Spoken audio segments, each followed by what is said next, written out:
selling education in schools, selling our children on the advantages of living the good and honest life, selling our associates and employees on the importance of being exceptional people, to, of course, the profession of selling itself. But to be successful in selling our way to the good life, we must be willing to pay the price. Now, what is that price? Well, it's many things. First, it's understanding emotionally, as well as intellectually, that we literally become what we think about, that we must control our thoughts if we're to control our lives. It's understanding fully that, as ye sow, so shall ye reap. Secondly, it's cutting away all the fetters from the mind and permitting it to soar as it was divinely designed to do. It's the realization that your limitations are self-imposed, and that the opportunities for you today are enormous beyond belief. It's rising above narrow-minded pettiness and prejudice.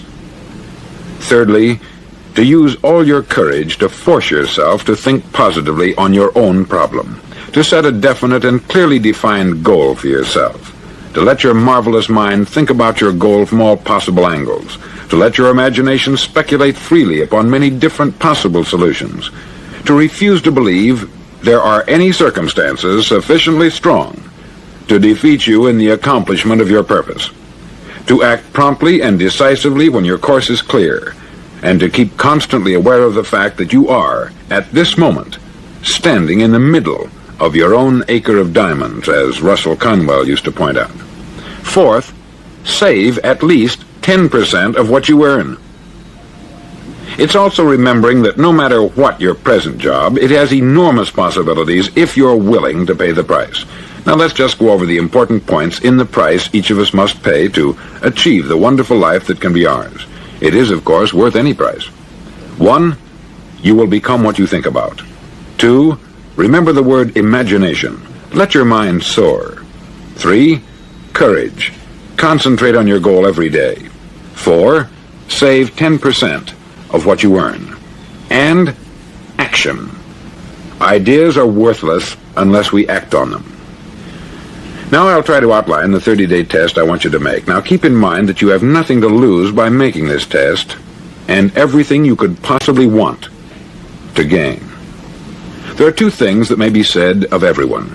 Each of us wants something, and each of us is afraid of something. I want you to write on a card what it is you want more than anything else. It may be more money. Perhaps you'd like to double your income or make a specific amount of money. It may be a beautiful home. It may be success at your job. It may be a particular position in life. It could be a more harmonious family. Each of us wants something. Write down on your card specifically what it is that you want. Make sure it's a single goal and clearly defined.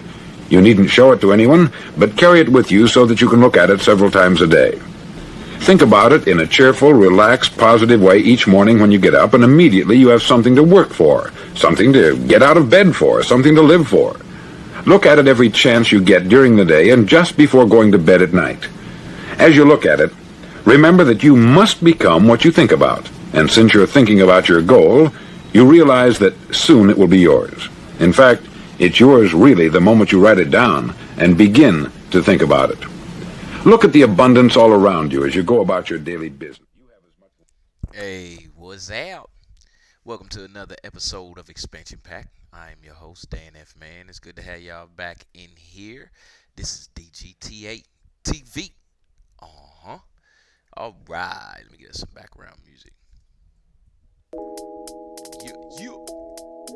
Okay, so on today's episode, we're going to be finding ourselves. So yesterday, we were creating ourselves. Today, we're going to be finding ourselves as if we were something that was lost along the way. So, with that being said, I want to get our motivation started already. I don't want to wait and delay on that. So let me jump over to that. Switch over to the main scene and get y'all pumped up. Hey, let go. You got me caught up. Yeah, you got me caught up. I don't wanna rush.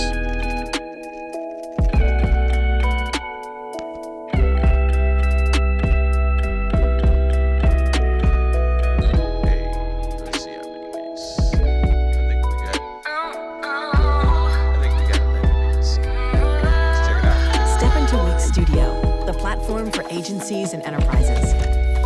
Kick off projects in a workspace that's designed for your workflow. What are 3 things that very successful people run every day that helps them be successful? They get their out of bed. Your life will change forever the moment that you decide to get up early and really attack your day. We all have 24 hours in our day. We have 365 days a year, plus leap year when it comes around. And most people just aren't making the most of it. Most people don't have rules in place. Most people don't know what they're trying to accomplish. Most people don't drag out of bed and get to work. But if what you love to do is the thing that you do when you get up, it really is pretty extraordinary. There are a few things that I will never feel like doing. I will never feel like unloading the dishwasher. I will never feel like folding clean clothes. I will never feel like cleaning that damn cat box or picking up the dog poop in the yard. And I don't ever feel like getting out of bed. And I still have to do it. You can get up, you can start moving, and if you start moving, you can keep moving. And as you move, the chemistry changes and your mood shifts, and within 5 minutes you feel different, even if it's just like a little incremental bit of difference. So imagine going from snoozing for an hour when I had a job, or laying in bed 4 to 5 hours if I didn't have a job, to getting all the sleep that I needed, getting up within 10 minutes, and having my day structured such that if I was awake Monday through Friday, I was either working or working out. Imagine the amount of momentum that you can create in your life when you act like that. If you're trying to accomplish something big in your life, I'm telling you, you just have to maximize all of the things that are at your disposal. And one of those things is just the number of hours in your day. Now remember, I love what I do. So for me to go hard after the things that I'm trying to do, create, and build, it's the ride of a lifetime. I don't want you to do something that's miserable. I don't want you grinding it out to try to make a bunch of money. I want you to pursue your passions with everything that you have, to leave it all out on the field like your life depends on it.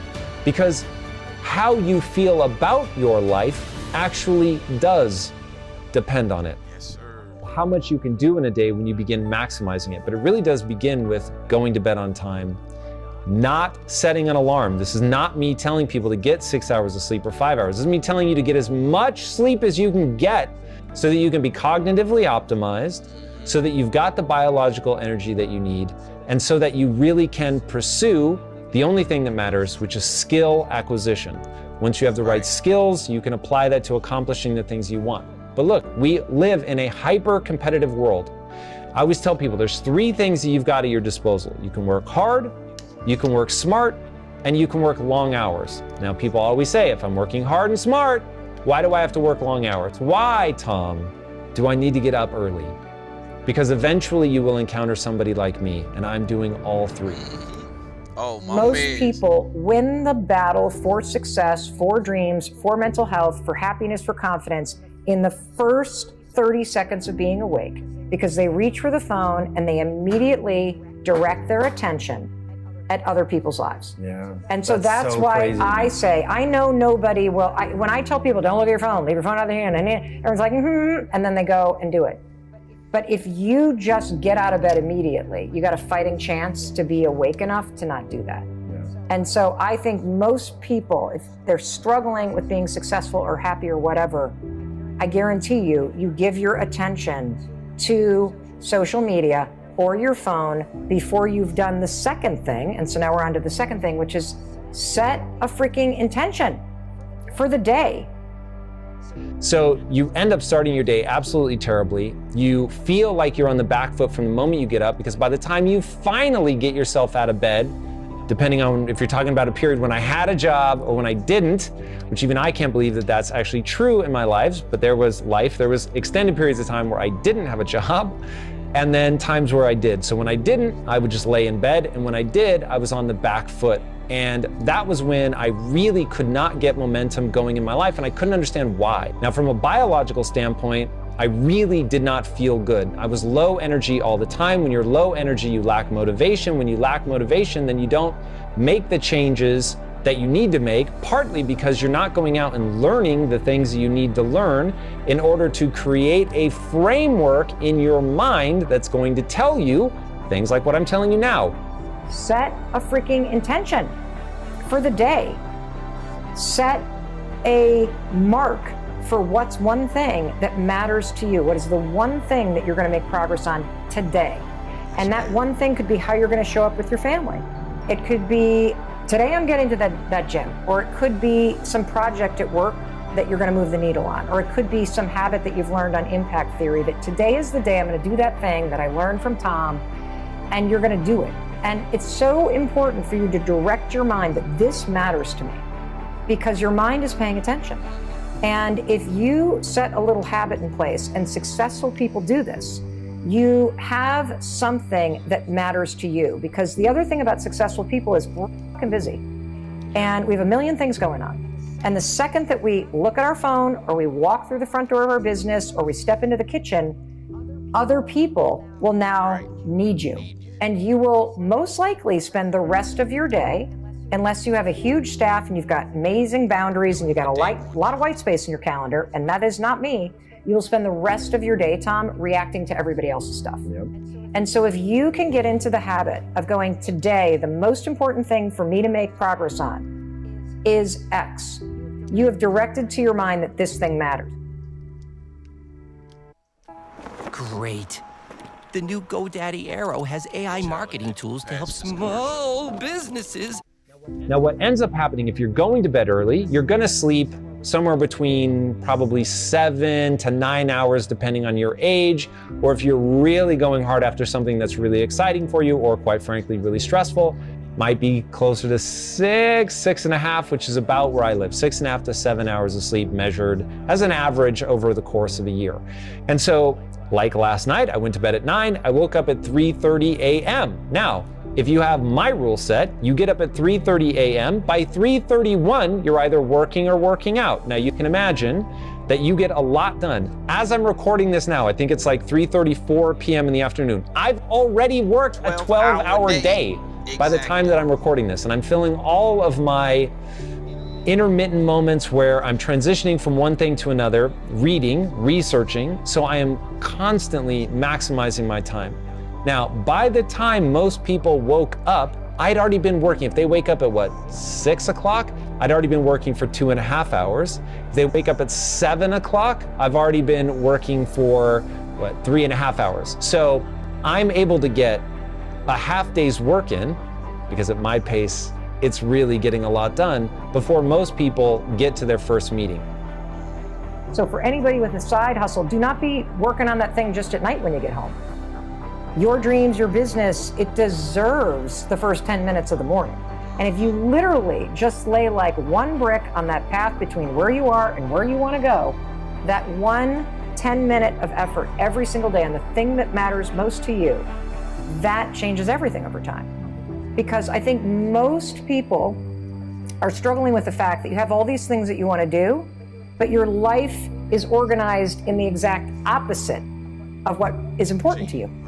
That you've let everybody else dictate how you spend your time. You've let everybody else kind of take over your day, and you haven't done the basics of waking up, get moving, think about what matters to you, and if you can, just inch it forward. You know, there's even research about this. I know you've talked about this too, the progress principle, which they've studied extensively at Harvard Business School, that when they look at very successful people and they ask them, okay, you know, what makes for a fulfilling week?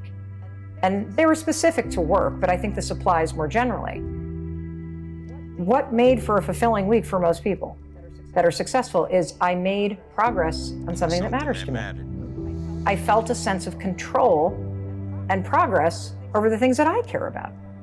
And so if you really are someone, and this used to be me for sure, where you feel like you're last on the list, you never have time to get to what's important, that everybody else's needs come first, that years keep going by and you're not seeing yourself make the changes that you want to make, or not make the money you want to make, or not launch that business or start that thing, take a look at the first 3 or 4 things you do in the morning and see where you put your attention, because I guarantee you, it is not aligned with what you actually care about. You've got all this potential. You can turn it into skill set, but the thing that's required is time and energy. So you need to get sleep to have the energy, and you need to get out of bed to get the time. Now, there's something about getting up when it's dark, when the world just feels slow, people aren't texting you, they're not emailing you. It's just you and the things that you're trying to accomplish. When you take advantage of that time, and by the way, you're gonna be sharp, you're gonna be fresh, maybe not in the first 30 minutes when you wake up, but man, once you get that engine turning, which is why I recommend that you work out first thing in the morning, once you get that engine going and you're up to speed, those are gonna be the most high performative hours of the day. And so you wanna make sure that you're taking advantage of that time so that you can really get things moving.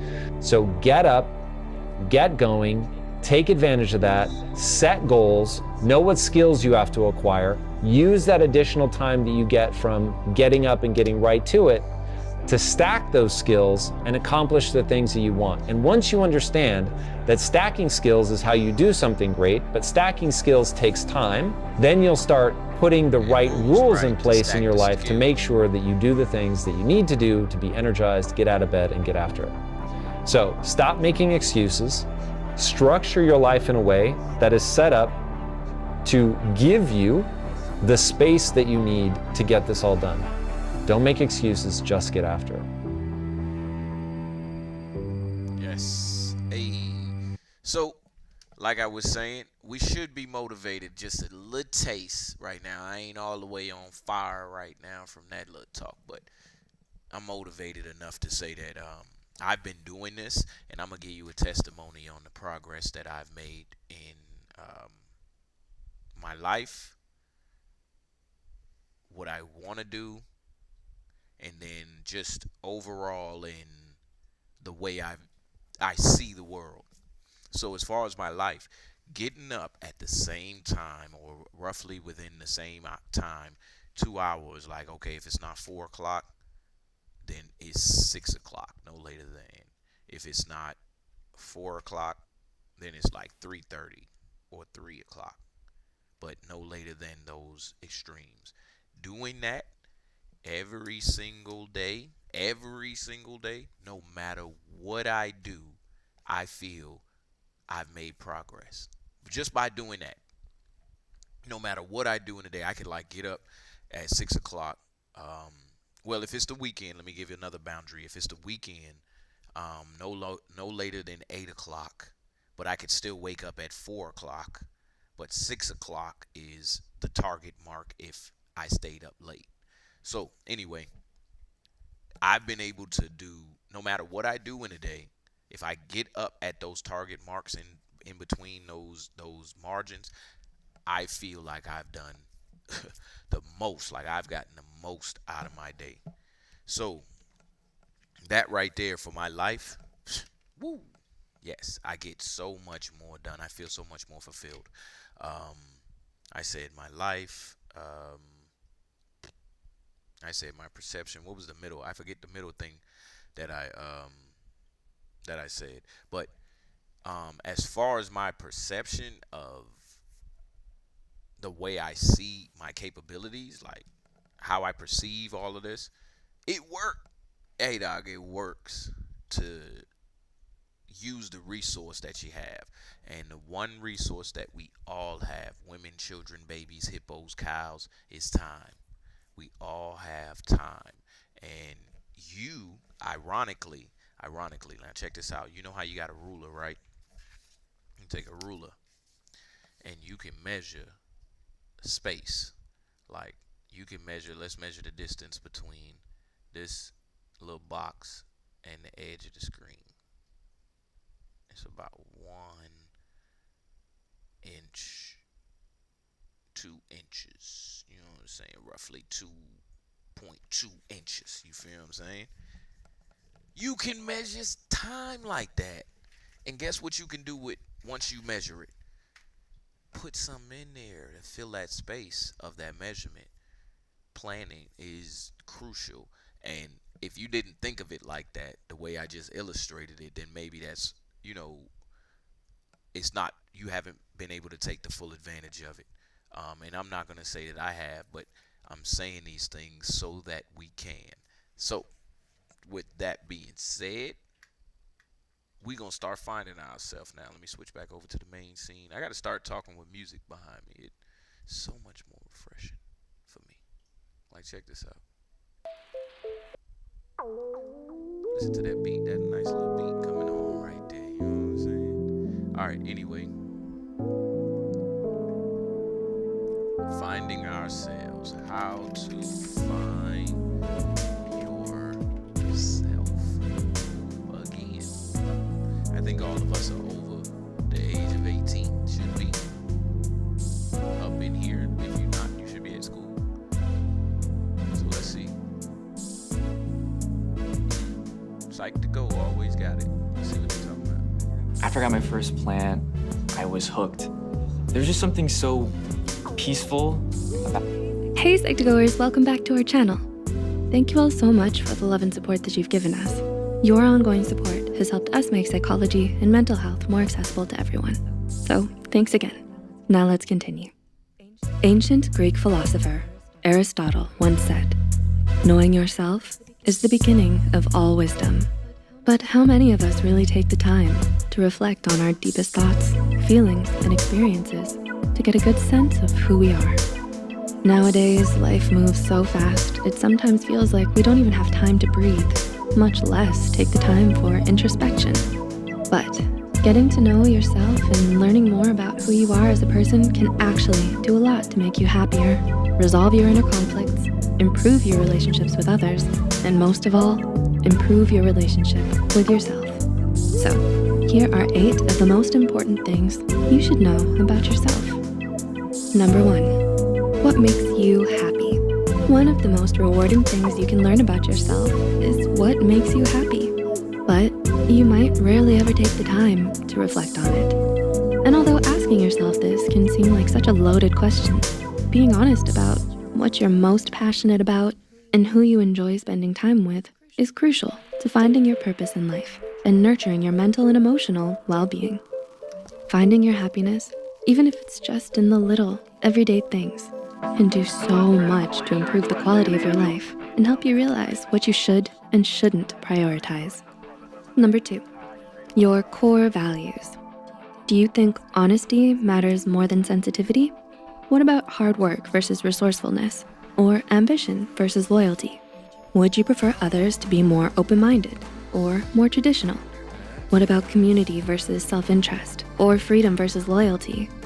Knowing what ideas, virtues, or principles you value the most is crucial for not only your understanding more about who you are as a person, but also what you want from your relationships. Your core values are the ideas you want to uphold, and they give your life meaning and direction when you need to make a difficult decision or when stuck in times of strife. Number 3, how you respond to stress. Are you calm under pressure or panicky and anxious?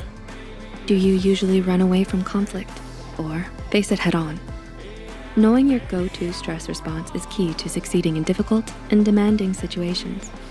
Responding to stress in an unhealthy way, like denying all of your problems or procrastinating until the very last minute, holds you back from achieving your goals by trapping you in a dysfunctional pattern of behavior. When you're more aware of how you react in a stressful situation, you're better able to manage your anxiety, avoid the pitfalls of these unhealthy coping mechanisms, and stay resilient even amidst emotional distress. Number 4, your physical health. When you take care of your body, you make it easier for yourself to manage stress and fight against the symptoms of anxiety, depression, and fatigue. So it's important that you know what illnesses and medical conditions you may have and treat them as soon as possible to avoid further complications. For example, when left untreated, hyperthyroidism can actually lead to developing depression. So the more you know about your physical health, the better off you'll be mentally and emotionally. Number 5, your personality type. Are you an introvert or an extrovert? What's your MBTI type? Enneagram type? How do you rank in terms of the big 5 personality factors? Now, you might not even begin to know how to answer these questions, but taking a personality test is actually one of the easiest and most insightful ways you can get to know yourself better. Knowing your personality type can give you a deeper understanding of all the things that make you who you are and why you are the way that you are. It's a simple, fun, and interesting way to learn new things about yourself. Number 6, your strengths. The sooner you learn what you excel at, the sooner you can start honing these skills and realizing your full potential. Are you good at cooking or dancing? Do you have a nice singing voice or a talent for writing? Do you easily finish puzzles and riddles? Or are you more interested in debate and public speaking? Are you a people person, a natural born leader, a gifted athlete? The truth is, until you put yourself out there and give it a try, you'll never know. Number 7, your weaknesses. Just as it's important to know where your strengths lie, it's also important for you to be aware of your own faults, flaws, and limitations. Of course, even though we all know that nobody is perfect, it's not always easy to admit to yourself what your weaknesses are. But having some insight into the things you struggle with and why can give you a clearer understanding of all the ways you could be holding yourself back. Are you trying to force yourself to be good at something you don't even enjoy? Or are you pursuing a career that doesn't suit your interests and skill sets? Once you know all of your weaknesses, you can either work to overcome them or learn to work around them. Either way, it's a good step to take towards personal growth and self-improvement. And number 8, your ideal self. If there's one thing about yourself, you should always keep in mind, it's who you want to be in the future. Who are the people you look up to and why? What is it about them that you admire? And what is it you see in yourself that you feel is worth nurturing? Getting in the habit of asking yourself things like, what does this choice or action say about me? And is this in line with my best self? Brings you closer to the kind of person you're striving to be. It helps you stay true to your own values, passions, and goals. So, how well do you know yourself? Did this video help you discover what your core values are? Or help you realize what makes you happy? I hope it did. Do you know what your strengths and weaknesses are? Or what kind of personality you have? Discovering self-knowledge can pave the way Make for sure you get some water in the morning too. self-love, acceptance, self-confidence, and personal growth. Please like and share this video if it I promise you to speak to that too, Karate Kid. I promise you, as soon as that water like hit my stomach, I can go get some water right now. As soon as that water hit my stomach, that first drink, it's like, oh my gosh. It's like a feeling I can't describe. All right, let's look into that real quick. That's 6 minutes. Sada Guru. Let me see what he's talking about. How do you get to know yourself fully? We're gonna look at Sada Guru just for a second, and then we gonna go. I got a question I want to ask on the YouTube. Hey, come here real quick. I want to show you something. Do you want to see the worst sales presentation ever? Check this out. Am I getting close on time? If you do join the affiliate bootcamp, it'll give you lifelong training. It's a $47 a month value. You'll get it for free. Who would like a piece of that? Do you guess how many? That's all. Yeah, he said that's wrong.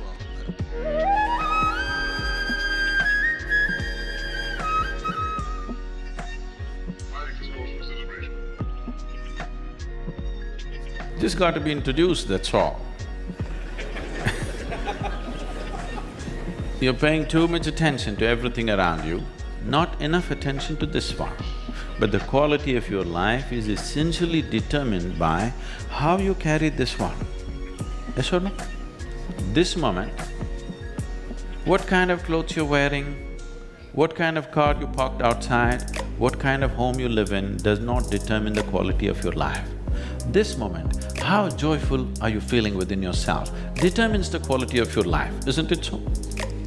Nothing has been done about it. You think it'll happen in consequence, and you're setting impossible goals for your happiness. If I have to be happy, my wife should be like this, my husband should be like that, my children should be like this, the world should become some other way. Well, these are impossible conditions you're setting for your happiness and peacefulness.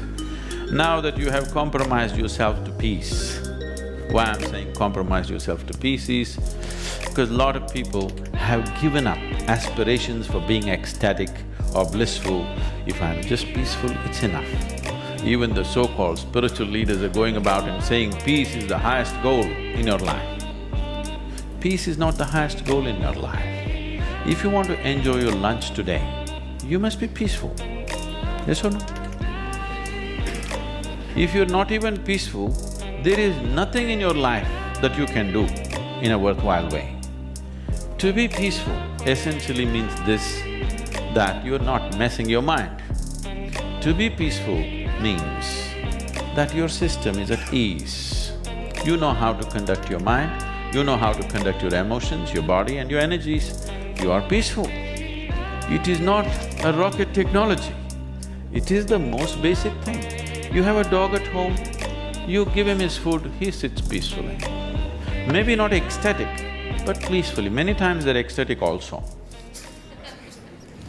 Yes? If your dog is able to sit peacefully, oh, he doesn't have to run my industry. That's not the point, he's got his own stuff going.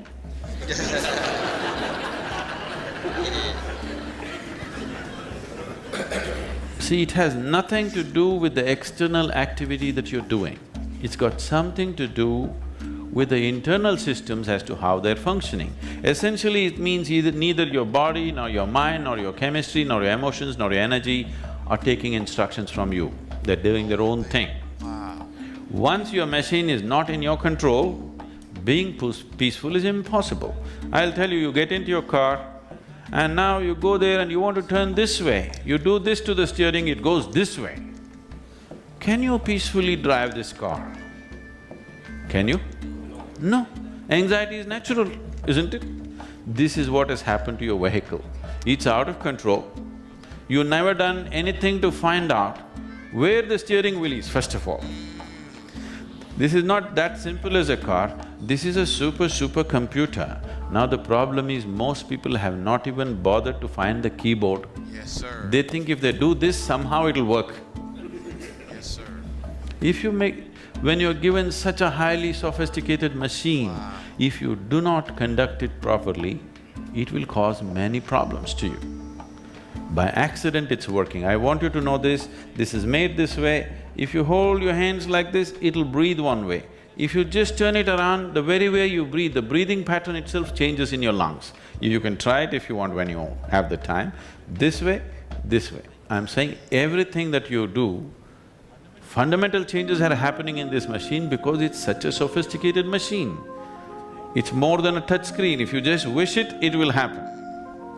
When you have such a sensitive and sophisticated machine and you are operating like a blacksmith, then being peaceful seems to be difficult. Peace is not the highest goal in your life, it is the most fundamental requirement. Don't ever set peace as the highest goal. If you do that, you will only rest in peace.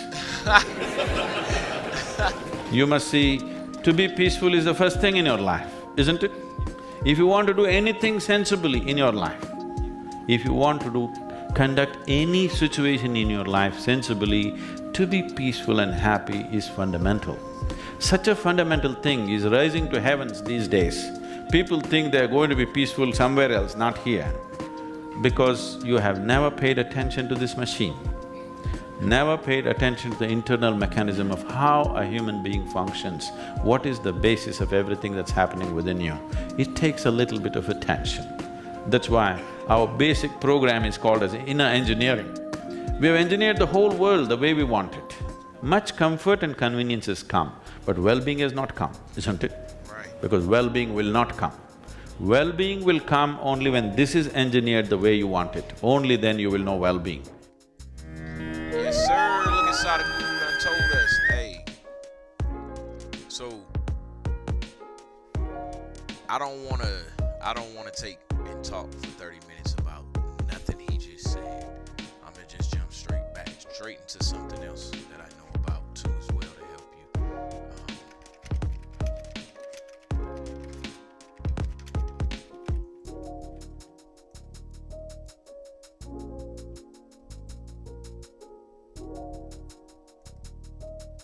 We won't watch this whole Are thing. you ready to see your brand on TV? Your competitors will wish they had known about Vi. We're gonna watch it up to a point.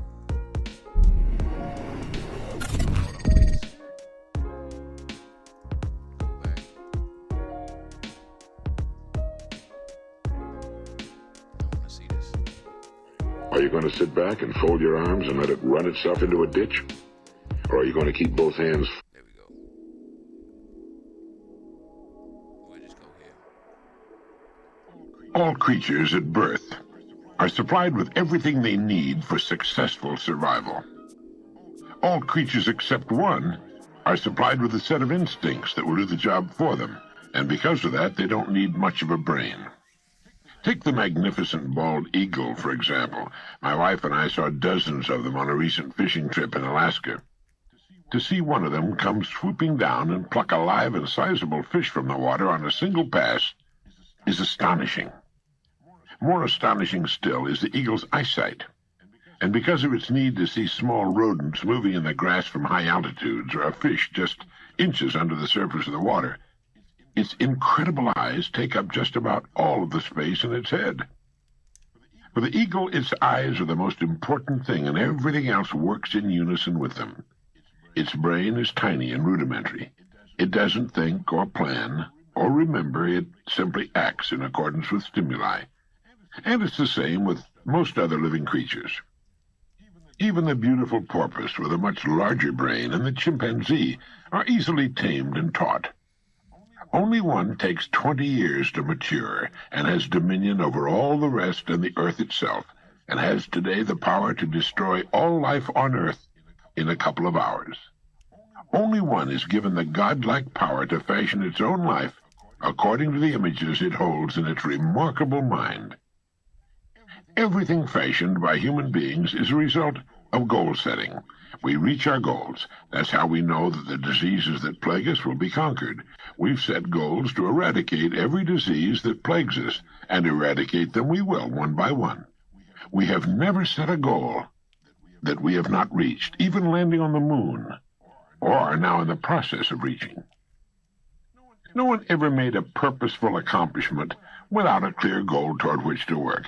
I hope you've established yours and that you've begun to think about it frequently every day, to impress it into your mind, particularly your remarkable subconscious, where forces greater than we can imagine can come to your aid. For a moment, consider the things your mind has brought you. Everything you have, your work, your relationship with your family and others, your philosophy of life, all come to you as a result of using your mind. Your religion. Now consider the estimate made by experts. You have probably been operating on less than 10% of your mental capacity. Nah, for real, peace isn't the goal. It's the bare minimum after survival. Yes, exactly. It's like that level. And then there's more levels after this. And probably much less than that.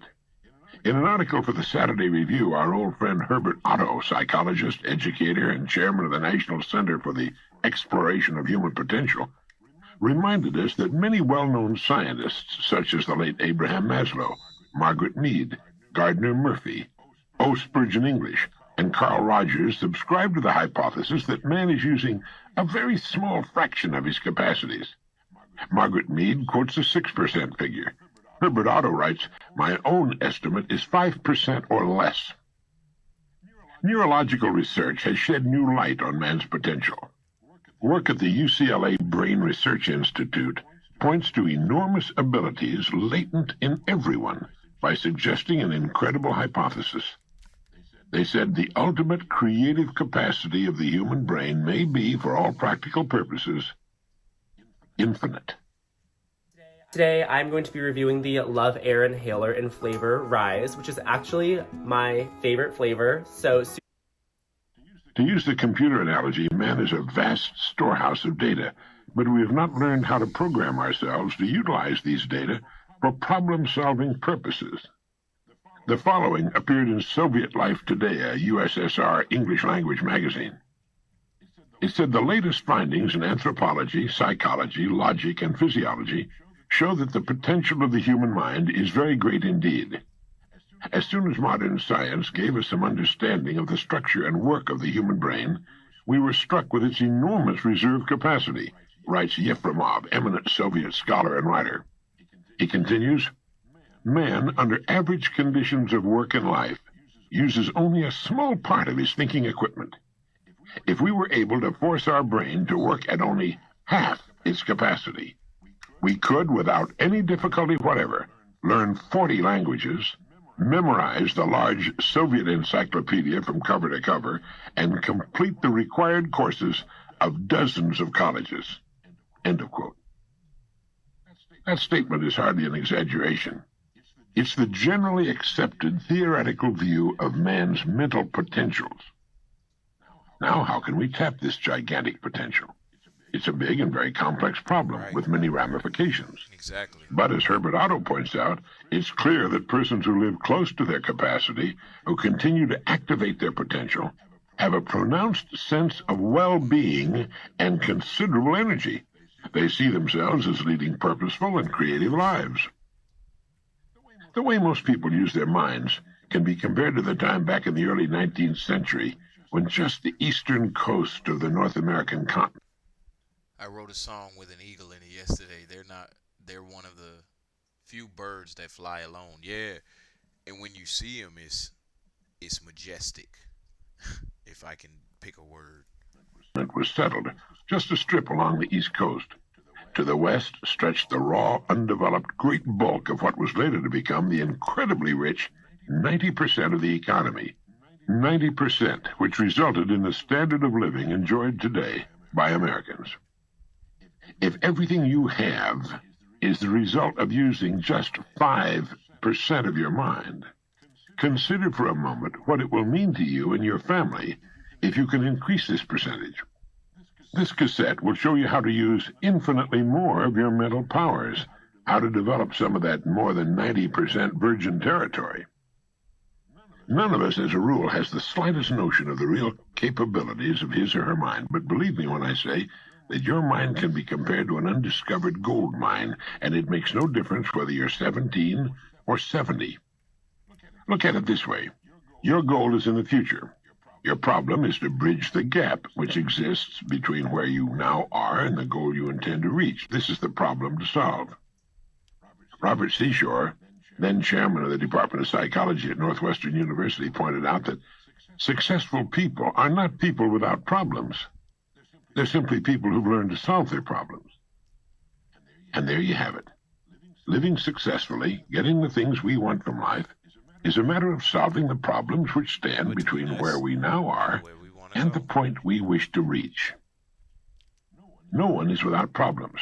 They're part of living. But let me show you how much time we waste in worrying about the wrong problems. Here's a reliable estimate of the things people worry about. Things that never happen, 40%. Things over and past that can never be changed by all the worry in the world, 30%. Needless worries about our health, 12%. Petty miscellaneous worries, 10%. Real, legitimate worries, 8%. In short, 92% of the average person's worries take up valuable time, cause painful stress, even mental anguish, and are absolutely unnecessary. And of the real, legitimate worries, there are two kinds. There are the problems we can solve, and there are the problems beyond our ability to personally solve. But most of our real problems usually fall into the first group, the ones we can solve if we learn how. Today I'm using Upwork to hire a WordPress developer. I'm going to try using Upwork AI. It's great that you can just write a couple sentences and just a little bit more. There must be millions of people today who feel they're being barred from the life they want because they look upon problems not as challenges to be met, but as wide chasms beyond their ability to bridge. Right. A little research proves that successful people have the same kinds of problems. One of the very real benefits of working with a psychologist or psychiatrist comes from learning that there are hundreds of thousands, even millions of other people with problems identical to our own. So the whole thing boils down to a matter not of problems which are common to us all, but to our ability to solve them. Now I'm going to assume you've decided on a goal.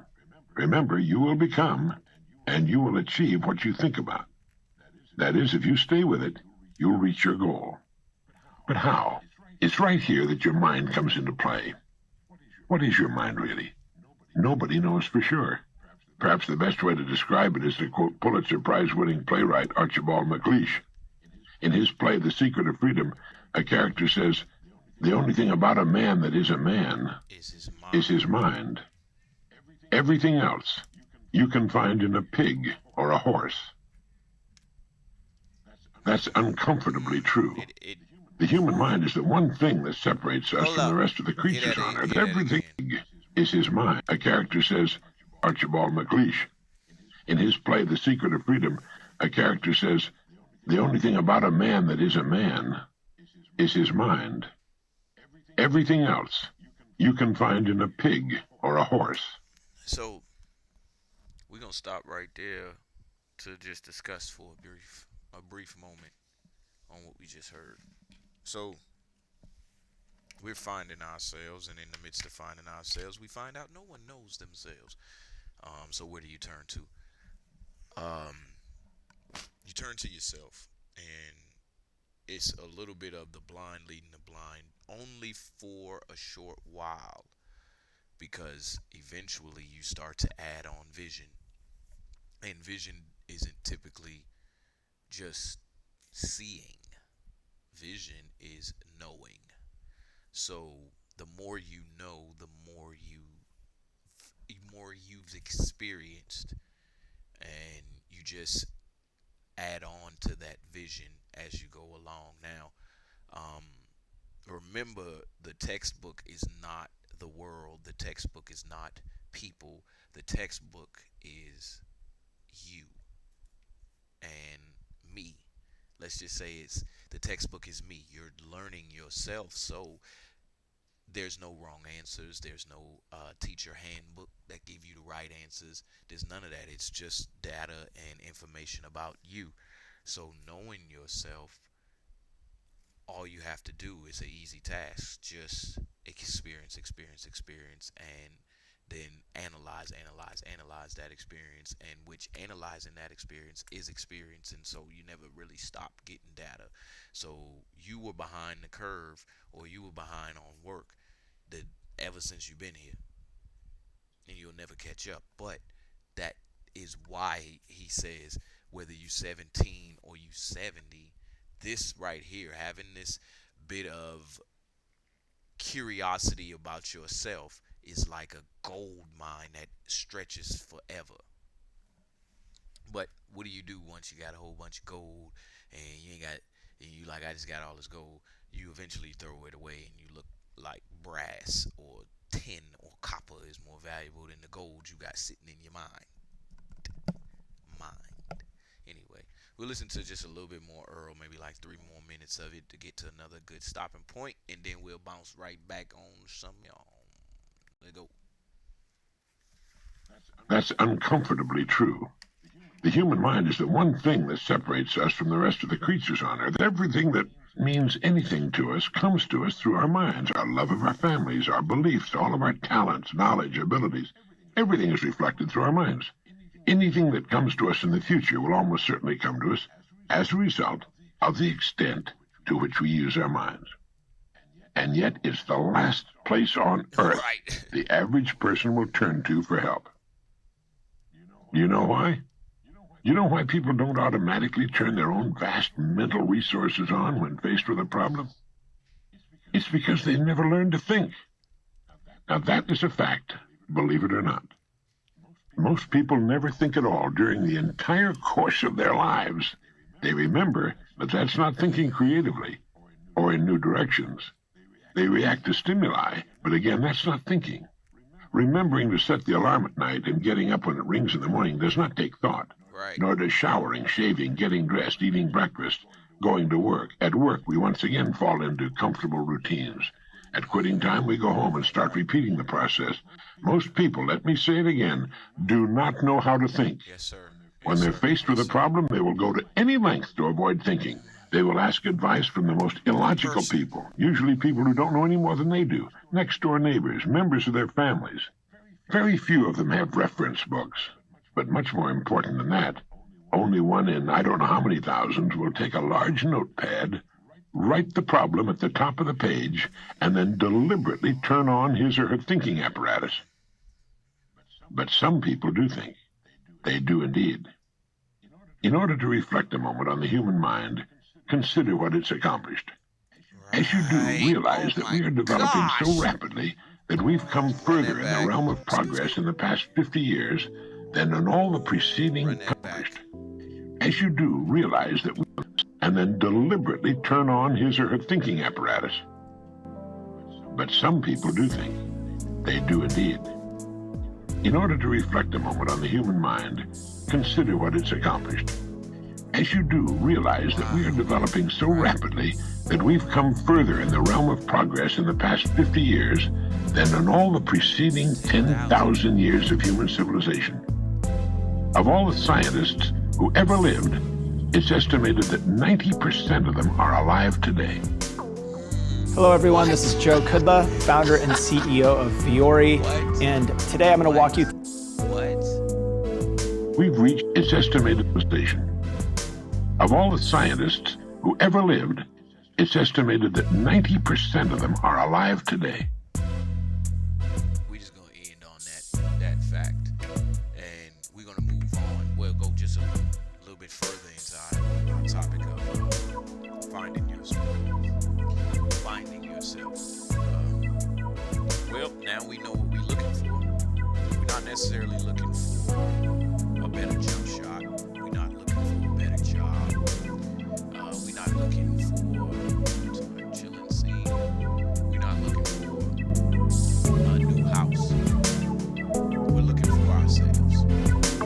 And now, like Earl just said, this could be a burden or this could be a pleasure.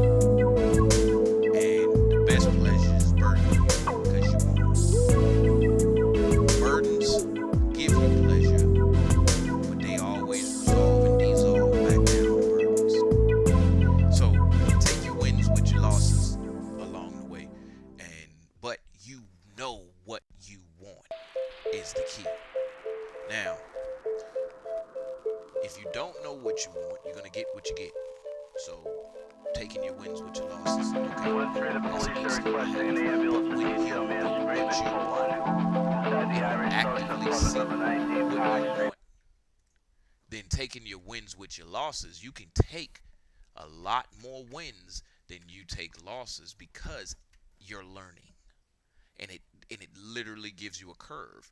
Like we lost, but we got all this film. And so that loss is curved back into your next win. It's a reinvestment into your next win. You see? So our mind is the resource because it holds all those potentials. So if your struggle exists,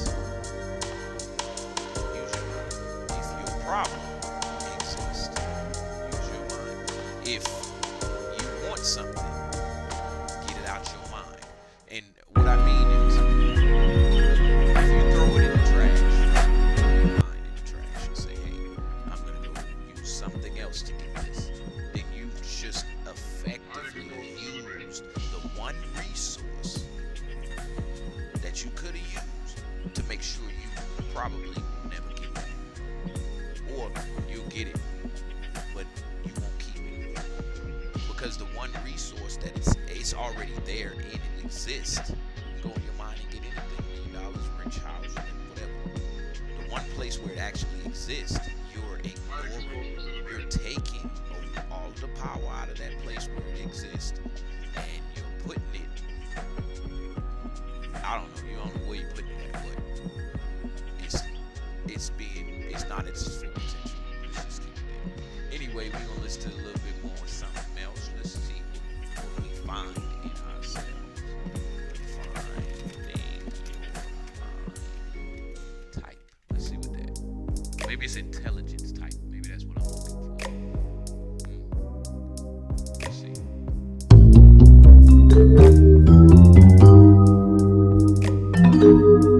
I'd like you to clasp your hands together and keep them in that position for a moment.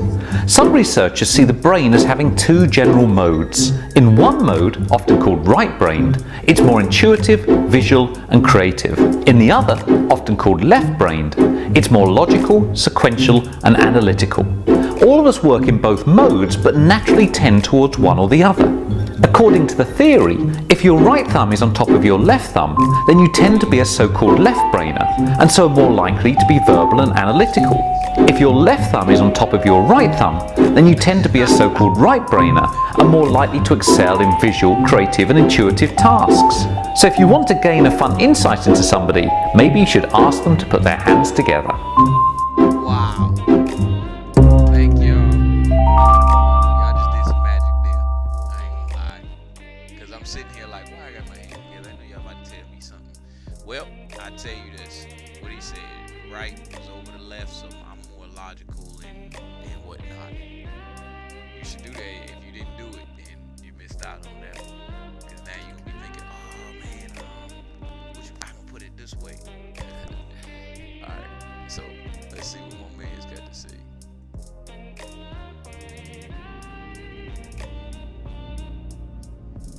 The Greeks had the maxim, know thyself. How do we come to know ourselves in terms of our personalities and, more importantly, potential? Well, one of the first ways to come to know yourself is to understand that you don't.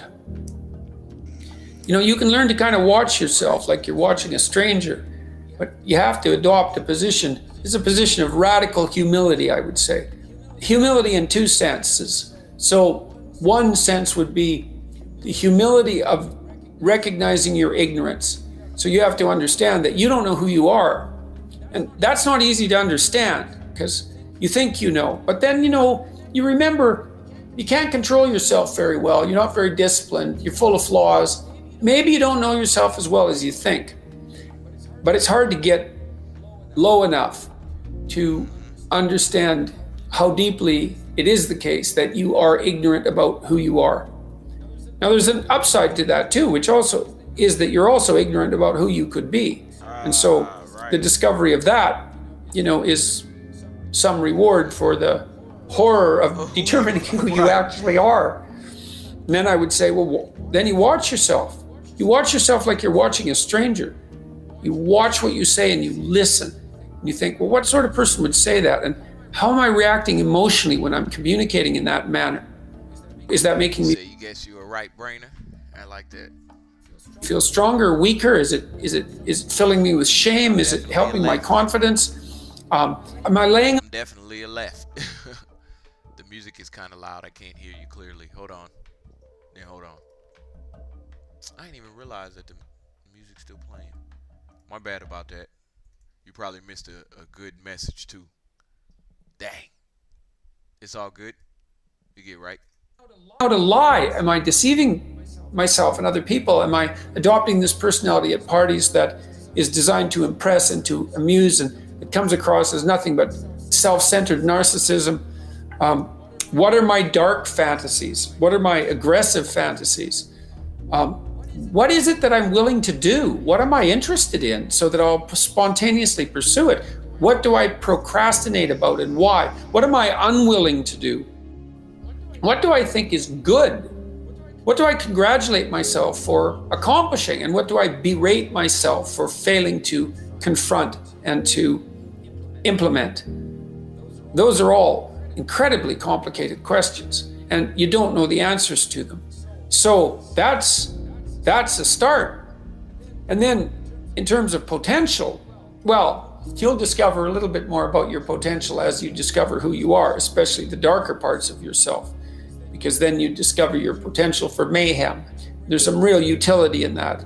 It's actually something that strengthens you, because the first thing that a realization like that can in fact produce is the ambition to incorporate that dangerousness into a higher order personality. And that can make you implacable. That can make you someone who can say no when you need to say no. That can make you someone who won't avoid necessary conflict.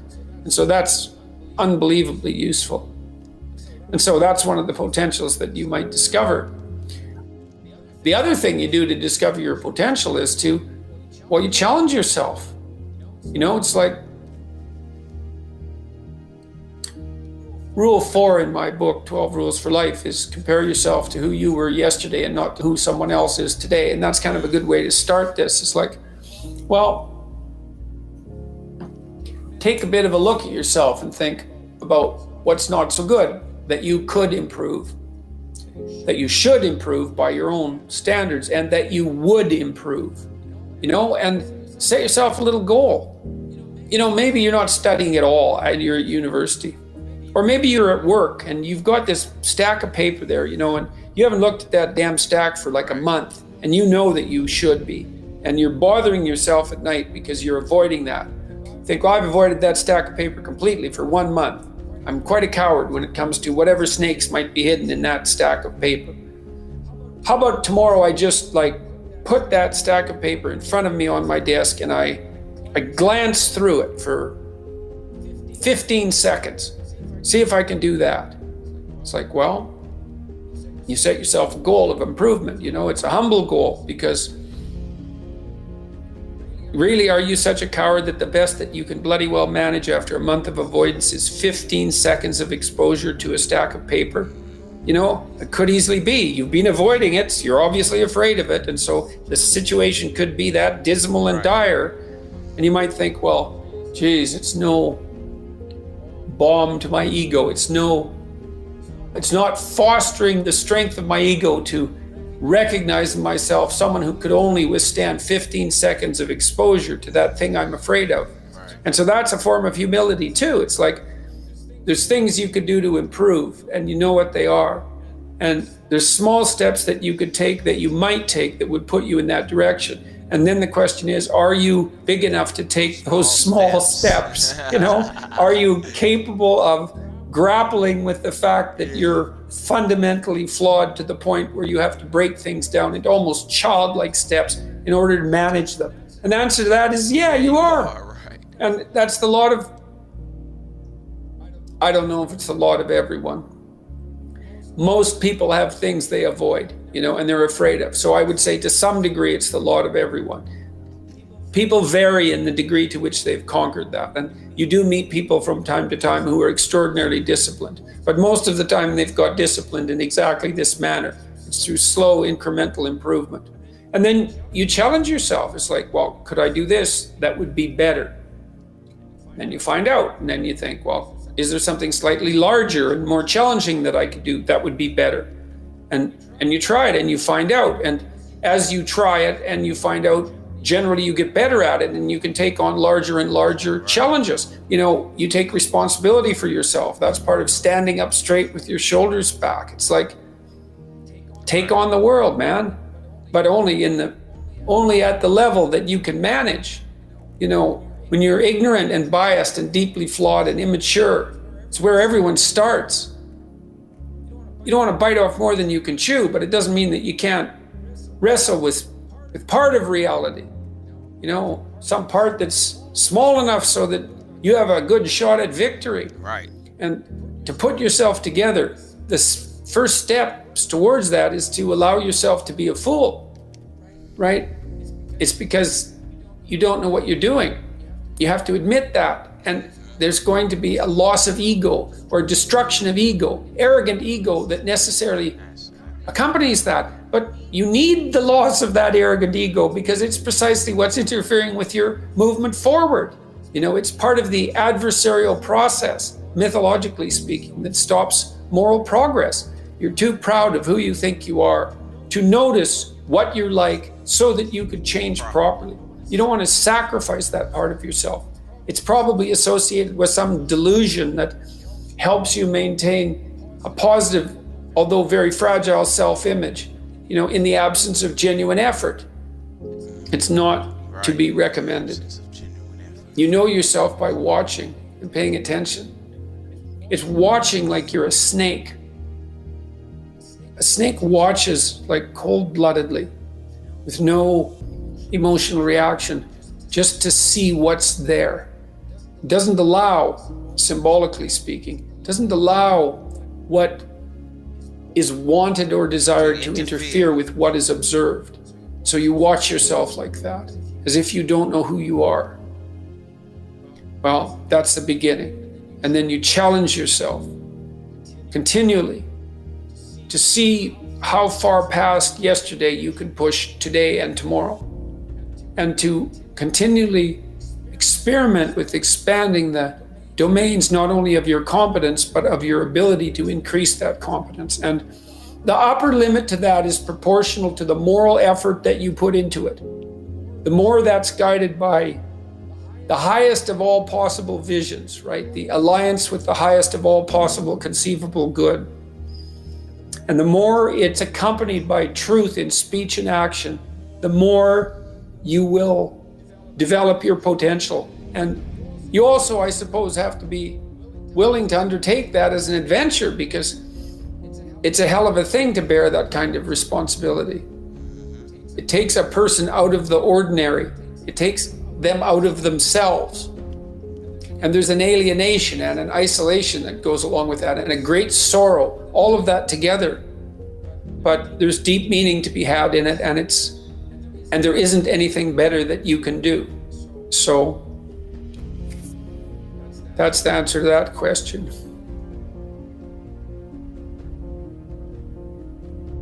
Yes, sir. Hey, that was from Jordan Patterson. You know what I'm saying? April 2019 question and answer. If in case y'all couldn't see it on the screen, I'd be playing around. All right, so we done came up with some. It's only 10:05. We done came up with some pretty good thought patterns, if I do say so myself.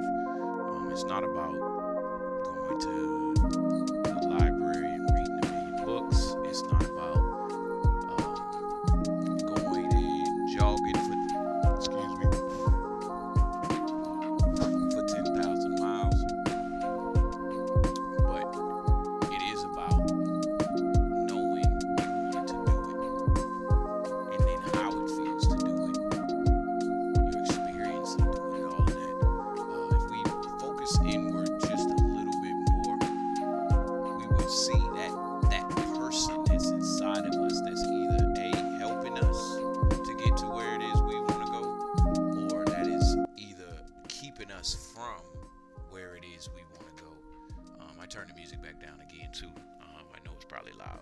So what I said again was, if we look inside of ourselves, just right there, you don't even have to look at something that happened to you 10 years ago.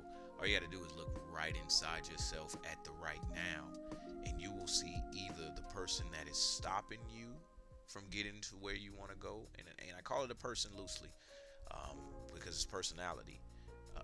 A personality that is stopping you from where you want to go, or you would see the person that is helping you to where you want to go, and they both exist within you, and you take on these characteristics at different times. Do you always need to be on top of a roof? No, you don't always need to be on top of a roof. But if you take care of birds, you go up there probably pretty often. You see what I'm saying? Do you always need to be underneath your sink cabinet? No, you don't go under there for nothing except to probably fix something under there. But you use what's on top of the cabinet all the time, which may be your sink. You see what I'm saying? So when you're looking at that, you just have to use what you're given at that moment. And like he said, observe yourself. Observe yourself in a way of being critical of yourself. You can't go out here to the restaurant and they're giving you bad service and be critical of the waiter and not be critical of yourself in those moments where you're doing something that you don't even like. All right? So I'm talking to myself, by the way. And you. Let's find your intelligence type.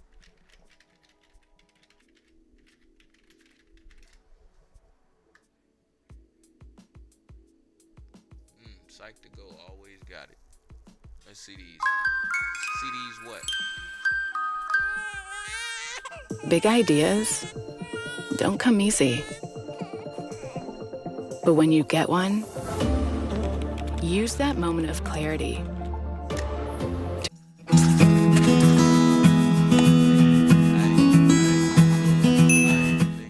Welcome back, Psych2Goers.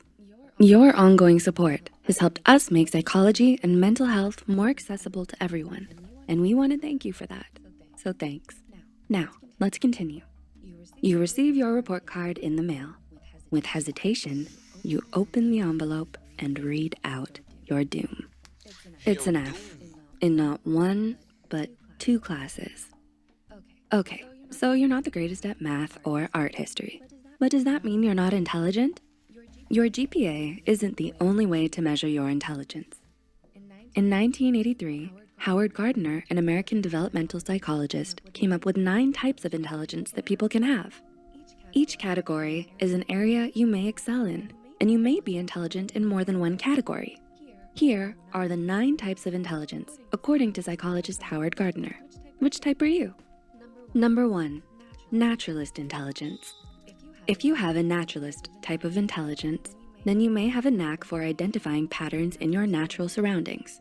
You're sensitive to the environment and can benefit as a hunter, gatherer, or farmer. This was a vital form of intelligence for our ancestors who needed to hunt and survive to provide for their people out in the wilderness on their own. Number 2, musical intelligence. Do you have a calling towards music? Can you pick up a new instrument with ease? Do you possibly also write and arrange your own music?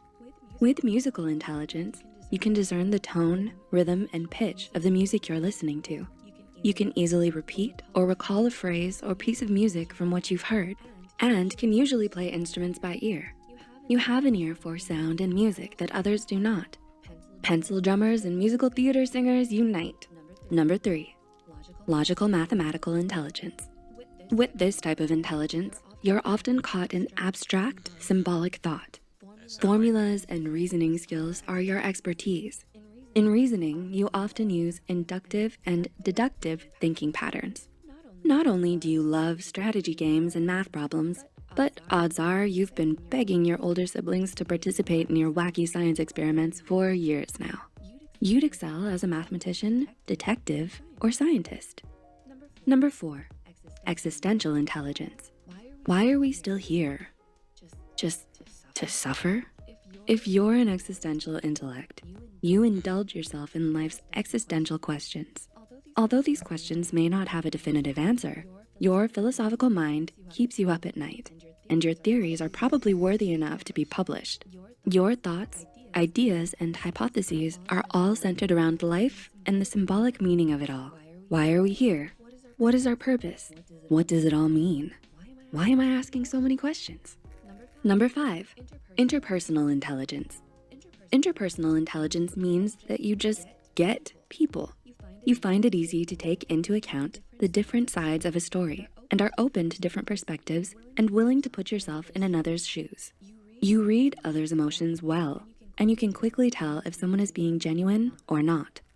You are empathetic and great at socializing with others on a deeper level. You would do great in the field of social work, as a teacher, or perhaps an actor. Number 6, bodily kinesthetic intelligence. Do you feel that your mind and body are one? Can you tap into this energy directly? You are a special soul who uses the power of mind and body in unison to achieve your goals.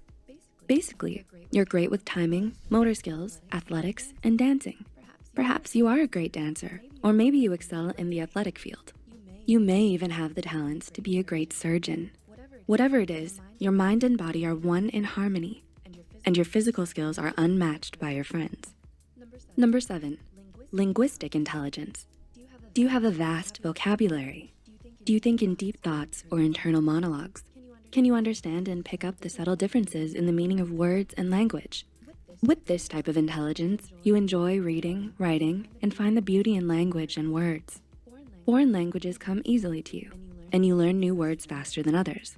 A lot of linguistic intellects work as journalists, poets, novelists, and public speakers. Number 8, interpersonal intelligence. Have people always called you quiet? Do you consider yourself a deep, emotional thinker? You are probably at one with yourself. Your mind is your safe haven, and you understand your thoughts and feelings on a deeper level than most. You're aware of who you are and what you want, and you know how to change yourself for the better. You can motivate yourself by being your own motivational coach. You make goals and can achieve them faster and easier because of how attuned you are with what you want and accepting of who you are.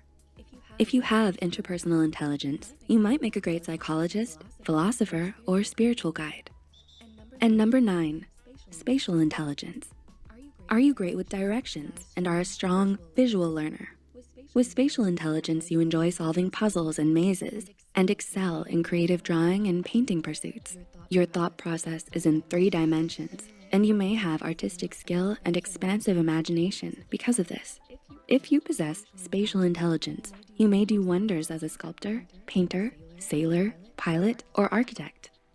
What type of intelligence do you think you are? Did any of them jump out at you? Let us know in the comments below. Yes, Please like and share this video if it... I hope that seeing some of these videos are helping you to identify what, who, and you know, just some of those answers that you may have been looking for, because they have words to them, but you just haven't maybe heard the words. Now, once you put those words to it, I'm not saying let those words stick. What I'm saying is let them melt in, let them sink in, so that you can figure out how you feel about it, because feelings aren't words, feelings are feelings. So let's move on. Now, using your intelligence type.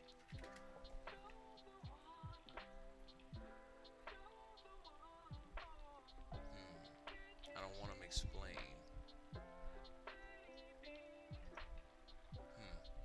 Let's see this. I have to finish this paper. I'm swamped. No one told me college would be so... Scott Young is an extraordinary man. He speaks multiple languages, learnt the MIT computer science course from scratch in a year, and so much more. Today we'll explore his system for learning new subjects and skills quicker than anyone else, and how you can use it to get ahead in your studies. 1. Pre-learning. If you wanted to hike across America, that would require planning. You would need to know what route you were going to take, whether you had enough food, and have contingency plans for if something went wrong. Mastering a new subject is just like a long hike. We need to know what route we're going to take long before we first set out. This is Young's first step, preparation, or pre-learning. This is where we do some research and sketch out a roadmap of what we're going to learn, the order we're going to learn it in, and how we're going to learn it. If you wanted to learn a language, you would both ask what the most vital things to learn are and what the most efficient way of learning them is. For languages, this is almost always how to speak the language and speaking to people in the language, respectively. For maths or engineering, it's almost always how to solve problems and solving problems. And on a wider scale, you must know which topics provide prior knowledge for other topics. If you don't know high school algebra, then there's no point learning calculus just yet. And if you can't string a sentence together in Welsh, then composing bardic poetry is perhaps a little bit ambitious. But there is also a danger here. While pre-learning can make your study project more efficient, it can also lead to procrastination. Planning your study course and fantasizing about already being a world-renowned expert is a lot more fun than actually sitting down and getting started. So, set yourself a hard deadline for when your pre-learning will end. When this deadline should be set depends on the size of the project, but Young recommends no more than 10% of your entire project should be taken up by this research phase. So, use that as a hard and fast line. This will ensure the research prepares you for your project without giving you an opportunity to procrastinate on actually starting. For more study tips, subscribe to my email list. The link is in the description. 2. The learning. As I've discussed before, the way you learn can make all the difference between being a successful student in a seemingly impossible span of time and wasting years learning nothing at all. Young has 3 main principles behind his learning approach: focus, directedness, and drilling. And these are the pillars upon which the entire learning project rests. I will never stop talking about focus because it will never stop being important. The difference between focused learning and unfocused learning is the difference between having perfect vision and having cataracts. Without focused learning, everything will take more time, everything will be less effective, and everything will be less enjoyable. In a nutshell, focusing comes down to just 3 things: eliminating external distractions like your phone, your TV, and your younger brother, eliminating internal distractions like stress, anxiety, and perfectionism, and training focus specifically as a skill through meditation, consistency, and continual reflection and improvement. These will all link together to make your focus laser sharp, and this will be key to your ultra learning projects. This is even more important if you're fitting this project around a job or other studies. Then you must ensure that your limited time is utilized to its maximum capabilities. Next, we look at directedness and confront a disheartening fact about the human brain.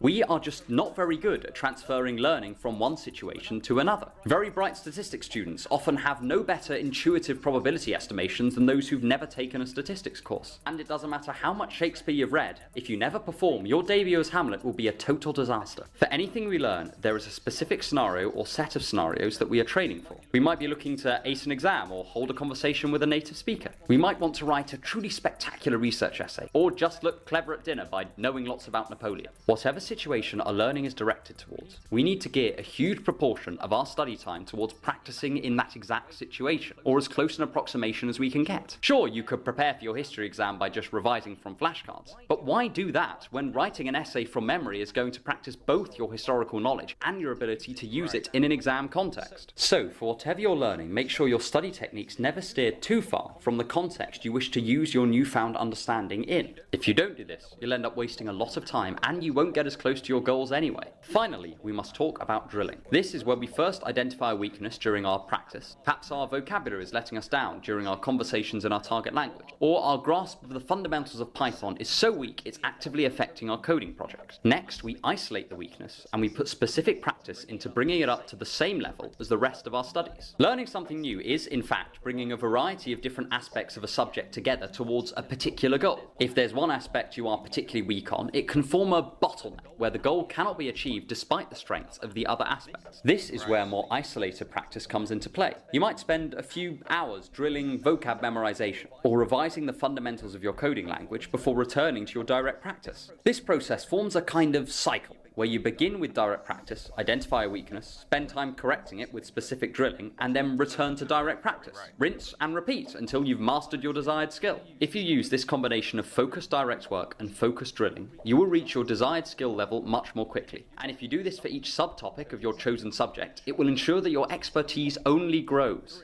3. The next level. I've had the privilege of speaking to a number of people who I consider geniuses. I've met a mathematician who used to be able to tell just by looking at most mathematical statements whether they would be provable or not, and a musician who could tell just from looking at a bar of sheet music which composer wrote the piece in question. These people were brilliant, not just because of their learning, but because they did not even actively need to think about their area to make brilliant discoveries and bold proclamations. A lot of people demonize intuition as a collection of prejudices and biases, and it can sometimes be that, but it's also the sum total of our knowledge and observations about the world distilled into a feeling. It is the ability to cut through the noise and make a strong claim in the face of so much information that no one could consciously process it at all. This is the level that awaits us if we use Scott Young's system. We'll hone our abilities to such an extent that we'll be able to think effortlessly and originally about our chosen subjects. We will be able to innovate, to develop, and potentially to expand the very boundaries of the field. But this promised land lies behind a lot of hard work. But you'll have your best shot at getting there by using Scott Young's system. Subscribe to my email list and my channel for more on thinking to improve your life. Yes, sir. Meet Asana, a work management platform. So, we're going to end today with motivation, just like we ended yesterday with motivation. But let's hit one more piece of this real quick before we go. Using wisdom to guide your life. There you go.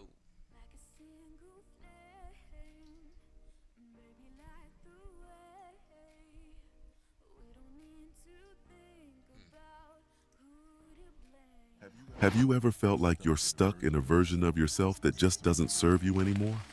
Like you're holding on to habits, thoughts, and patterns that are keeping you from the person you're meant to be? What if I told you that to move forward, you need to kill your current self, not in a destructive way, but in a way that allows you to rise stronger, just like a phoenix?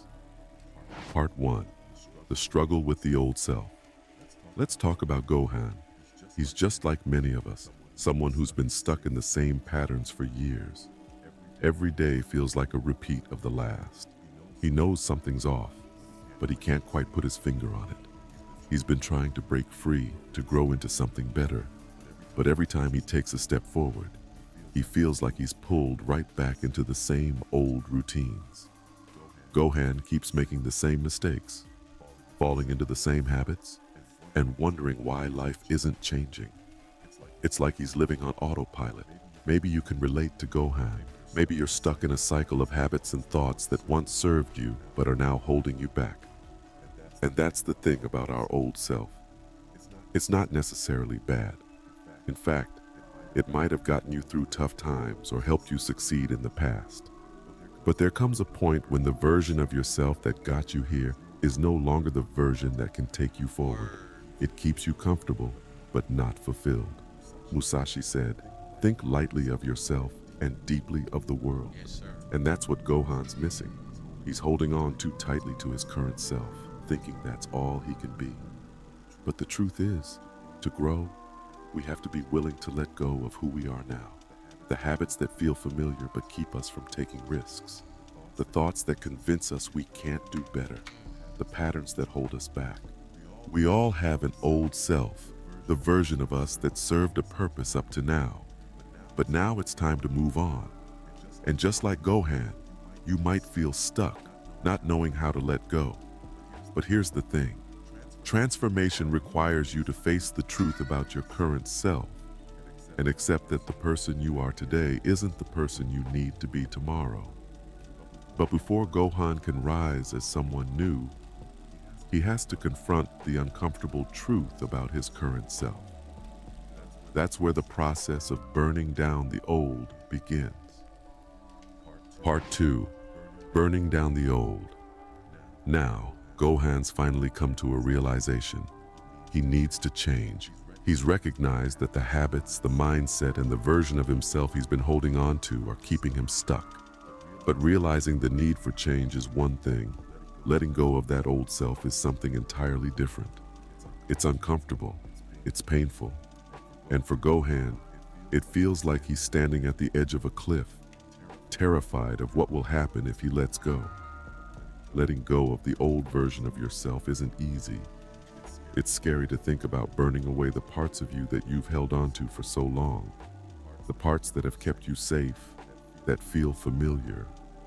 But if Gohan wants to transform, this is where the process begins. It's not about making small adjustments. Need a UGC video for your business? Find me and many other skilled creators on Fiverr. Or you could. It's about burning away the parts of himself that are holding him back. This is where Musashi's Dokudo comes in. Musashi taught detachment, not just from material possessions, but from the identity we cling to. For Gohan, and for you, it means letting go of the limitations, fears, and beliefs that have defined who you are up to this point. You have to detach from the version of yourself that you've built, the one that tells you, "This is all I can be." It's not just about giving up bad habits, it's about unlearning the things you've always believed about yourself that no longer serve you. For Gohan, this means shedding the old skin that's become too tight, too restrictive. It's uncomfortable because he's been living in that skin for so long that it's hard to imagine life without it. But this is the key. Before you can become someone new, you must let the old version of you fall apart. Imagine the phoenix rising from the ashes. Before it can be reborn, it must burn. And that's what Gohan is doing, burning down the old self. It's not a pleasant process, but it's necessary. The fears that have kept him from stepping forward, the limitations that have made him think small, all of that has to go. Only then can the transformation begin. Once Gohan has burned down the old, what remains? Ashes. But in those ashes, he'll find the spark that will allow him to rebuild himself, stronger and more intentional than before. Part 3, Finding the Ashes. Now, Gohan has burned down his old self. Everything he once thought defined him, his habits, his mindset, his old patterns, is gone. He's at rock bottom, and it feels like chaos. There's nothing left to hold on to, but it's in this moment of stillness, in the ashes of what he once was, that the real transformation begins. Because in these ashes, Gohan is free. Free from the constraints of who he thought he was supposed to be. It's tempting to rush through this stage, to try to rebuild yourself as fast as possible. But true transformation requires stillness. Sitting in that empty space where everything feels stripped away. It's uncomfortable, but it's also where the magic happens. It's in this stillness that you start to rediscover who you really are, and more importantly, who you want to be. Carl Jung often spoke about the shadow, the parts of ourselves we hide, the things we don't want to confront. When you've burned away the old version of yourself, the shadow surfaces. And it's not something to be feared. It's something to be integrated. This is the moment where you acknowledge the things about yourself you've been avoiding, the fears, the doubts, the insecurities. But instead of pushing them away, you use them to fuel your next steps. This is where Gohan begins to shift. He realizes he doesn't have to completely reinvent himself. He doesn't need to become someone entirely new. What he's doing is rebuilding, taking the best parts of himself and letting go of the rest. The old self had its purpose, but now he's ready to create something stronger, something more aligned with his true potential. The stillness is the turning point. It's where Gohan and you stop letting the old story define what's possible. It's where you find clarity, focus, and direction for the person you're becoming. The shadow doesn't control you, it empowers you. And now, in the ashes, Gohan has the spark to rebuild. But how do you ensure that what you're building will truly last? Part 4. Rebuilding with intention. Now that Gohan is standing in the ashes of his former self, he's ready to rebuild. But this time, it's different. He's not rushing back to who he used to be or falling into old habits. This time, Gohan is rebuilding with intention. Every piece of the person he's becoming is chosen carefully. He's not just adding back what's familiar, he's creating something stronger, something that's truly aligned with who he wants to be. Rebirth isn't just about wiping the slate clean, it's about rebuilding with purpose. This is where many people stumble. After tearing down the old self, they slip back into the same patterns they were trying to escape. It's easy to fall into the comfort of what's familiar. But if you want real transformation, you have to be intentional about what you bring into your new life. James Clear talks about this in Atomic Habits. He explains that small, deliberate changes, when done consistently, lead to long-lasting transformation. Gohan starts small, thinking about what habits, thoughts, and practices are truly serving him. He doesn't try to overhaul his entire life overnight. Instead, he asks himself, what do I want to keep from my old self? What do I want to let go of? And that's the key. Rebuilding isn't about becoming someone completely different. It's about refining who you are. It's about getting rid of the habits and mindsets that held you back and intentionally choosing new ones that align with your values and goals. Gohan knows that if he doesn't choose carefully, he'll just end up becoming a slightly different version of his old self, trapped in the same cycle. He starts by focusing on small, actionable changes. Can we stop with the self-care weeks? Like, what if we did adult weeks instead? Think about it. Instead of laying in bed and Maybe it's waking up 30 minutes earlier to reflect on his goals. Maybe it's cutting out distractions that keep him from being productive. These small steps, though they may seem insignificant at first, compound over time. And with every intentional choice, Gohan is becoming more aligned with the vision he has for his life. Rebuilding with intention means taking control of your future. It's about deciding what kind of person you want to be and then choosing the habits, routines, and mindset that will get you there. Gohan understands that this isn't a quick fix. It's a gradual process. But with each step, he's building a version of himself that's stronger, more focused, and more aligned with his true potential. But even as Gohan rebuilds himself, he knows that the process doesn't stop here. Rebirth isn't a one-time event, it's a cycle. Continuous growth is what keeps him evolving. Part 5. The Cycle of Rebirth. Gohan has risen from the ashes. He's shed his old self, faced the stillness, and rebuilt with intention. But here's the truth. His journey isn't over. Transformation isn't a one-time thing. Just as the phoenix is reborn again and again, Gohan knows that his growth is a cycle. It's a process he will repeat, not just once, but many times throughout his life. Musashi understood this well. He believed that mastery wasn't a destination. It was a journey that required constant learning and evolving. Musashi never stopped growing. Even at the height of his skills, he continued to refine his craft, to study, to improve. And that's what Gohan realizes now. The version of himself he's built today might serve him well for a while, but eventually, he'll have to shed it too. The Phoenix method teaches us that rebirth isn't the end. It's the beginning of the next phase. Life will keep changing, and so will Gohan's challenges. As he moves forward, there will be new habits to break, new mindsets to adopt, and new versions of himself to become. This cycle of death and rebirth is essential for continuous growth. The person you are today may not be enough to handle the challenges you'll face tomorrow, and that's okay. It's part of the process. The key here is resilience. Gohan knows that life will knock him down again at some point. He might face setbacks, failures, or moments of doubt, but he's no longer afraid of falling apart. He understands that falling apart is just part of the transformation. Each time he rises, he becomes stronger, more focused, and more aligned with his purpose. This is the Phoenix method in action. Rise, evolve, and rise again. Just like the Phoenix, Gohan will continue to burn away parts of himself that no longer serve him over and over throughout his life. And this isn't a weakness, it's the source of his strength. Every time he sheds an old layer, he grows stronger. Every time he falls and gets back up, he rises higher. The real power of this method is in embracing the cycle. You don't just kill your current self once. You do it again and again as you grow, as you face new challenges, and as you step into bigger, more meaningful versions of your life. And that's the beauty of continuous growth. It's never ending. You're never done becoming who you're meant to be. Now that Gohan has learned to rise from the ashes, it's time for you to put the Phoenix method into action. So what will you let go of today? What parts of your current self need to burn away so you can rise stronger? If this video resonated with you, hit that subscribe button and stick around for more content on transformation, personal.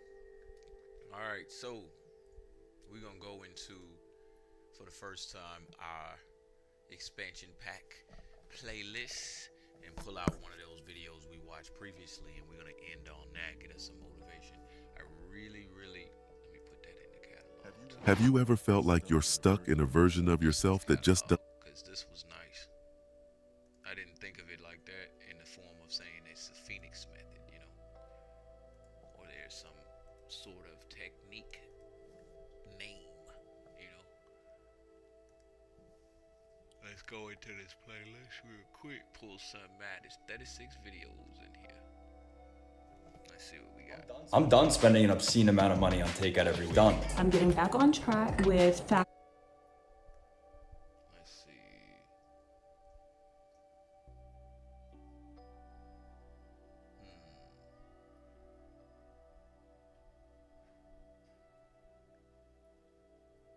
Out of here.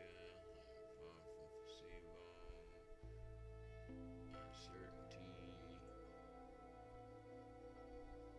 Hey, my man. What is it? Prophetic inspiration.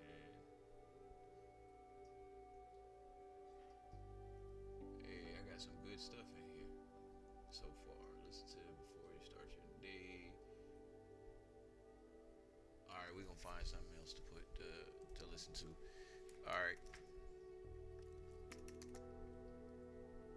let's get some motivation and we out of here for the day, y'all. And I'll check y'all out again tomorrow on Healthy Mental Thursdays.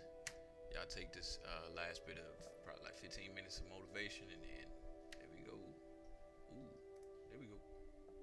It's time to break free and wake up to your potential. Download Mindset Daily Motivation today and start taking control of your life. Kill the boy and let the man be born. The difference is, how do you look at it? How do you approach it? How do you deal with it? How do you admit it and see it for what it is? And then what do you do about it? What do you do about it? You cry about it? You mope about it? You drink about it? You sleep around about it? You get mad and get in fights about it? You just hang around? Just turn the world out? Just zombie about it? You fry yourself with marijuana about it? Say, Dwayne, I'm sad. Dude, that's a part of life. You think you're the only man on this planet that's sad? Say, Dwayne, I'm going through depression. Well, welcome to the world. Welcome to the rest of us. If you look at the stats around suicidality in the UK, the thing that's most likely to kill someone between the age of like 18 and 40 is themselves, for a man. Do we really not know what it is to be a good man? And I would go so far as to say to be a good human being, right? Because take responsibility for what you're doing. Take ownership of your world. Take ownership of your life. Go try and accomplish something that's hard. You may win, you may lose, you may succeed, you may fail. I'll tell you what, you'll be better. If you avoid those things that are hard, if you don't accept that challenge, if you don't step up and step into that cold water, and you sit on your couch and eat Doritos, I can tell you this is not a good move. This is not a good move. Don't do that. Don't do that. Just get up, move towards that challenge, whatever that challenge is.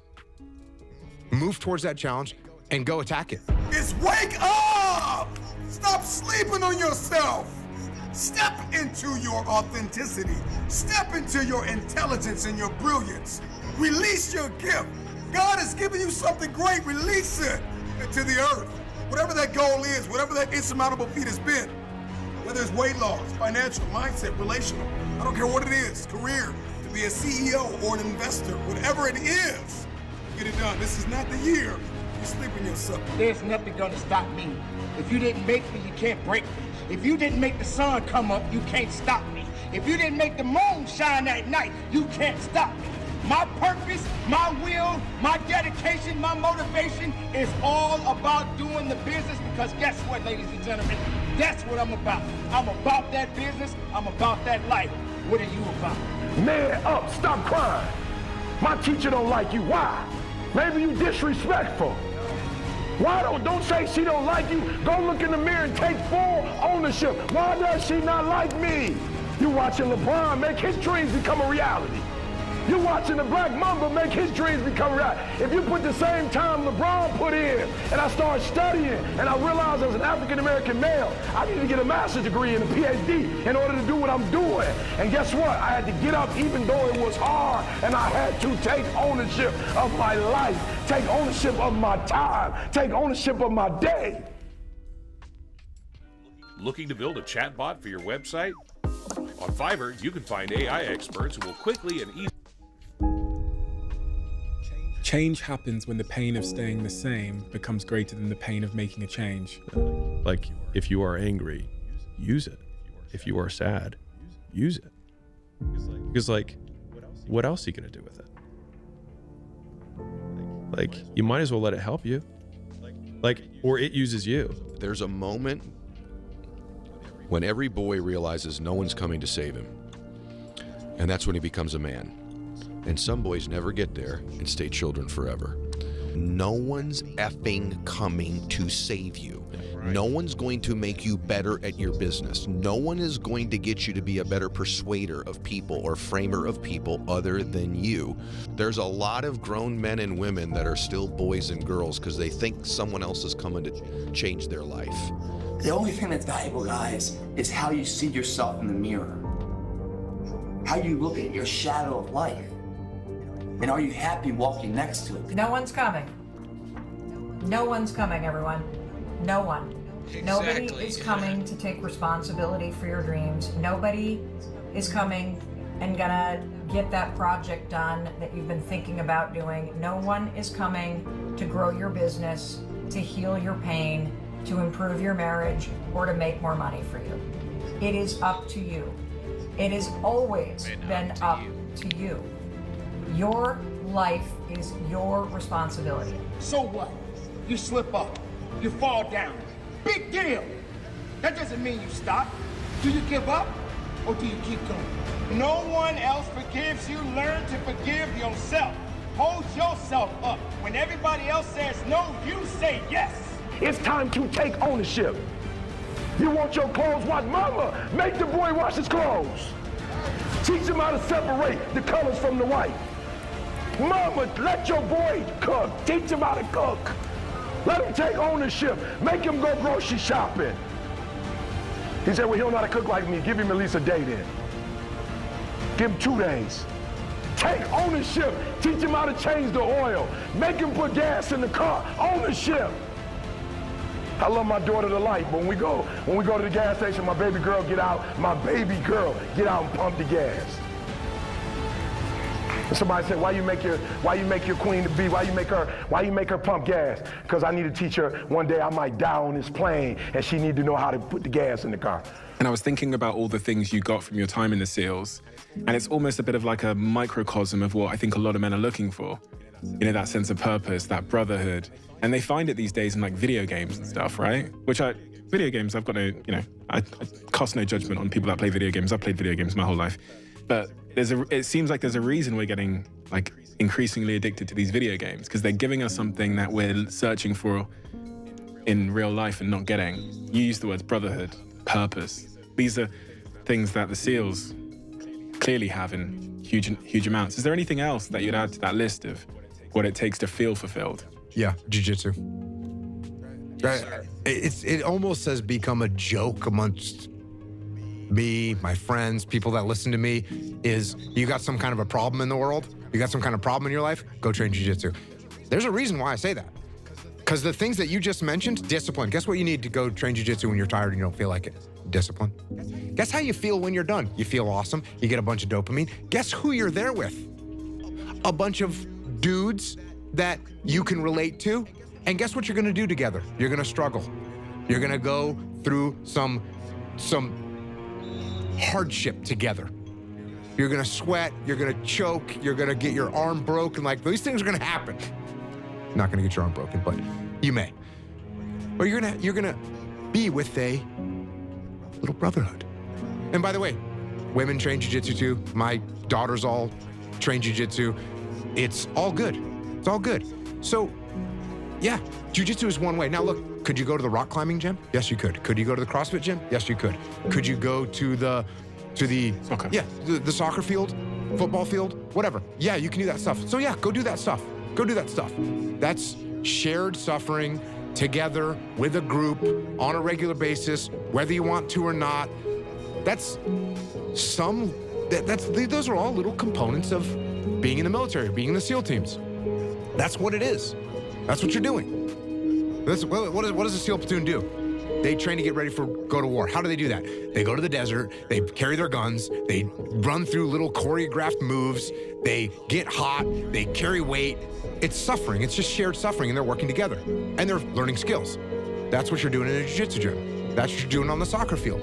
So go out and do those things with other human beings, and it's gonna make things better for sure. Listen to me very closely.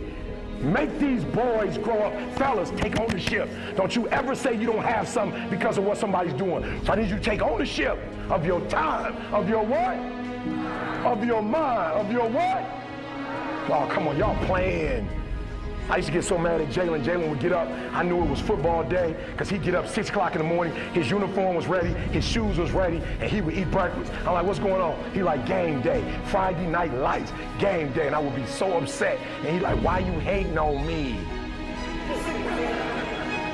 You hating on me, Dad? Like, you can't stand, I'm gonna be a football player. I'm going to the league. You hating on me. I said, I'm not hating on you. But what I hate is that the energy for school and the energy for life, you don't have the same energy for that you got for football and girls.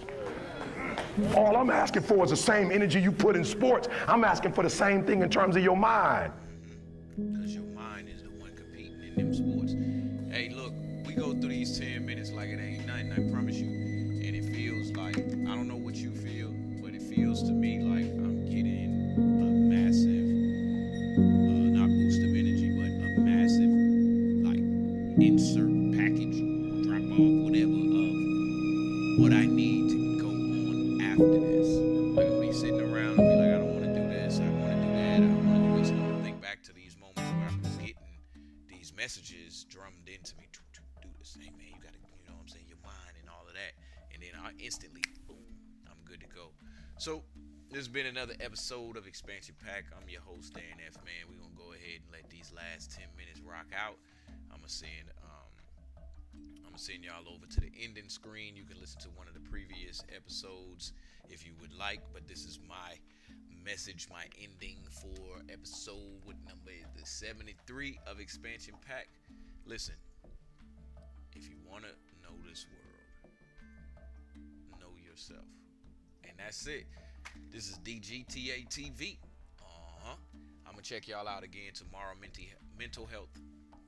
Healthy Mental Thursdays. Y'all know what time it is. Peace. Turn that music up. Wow.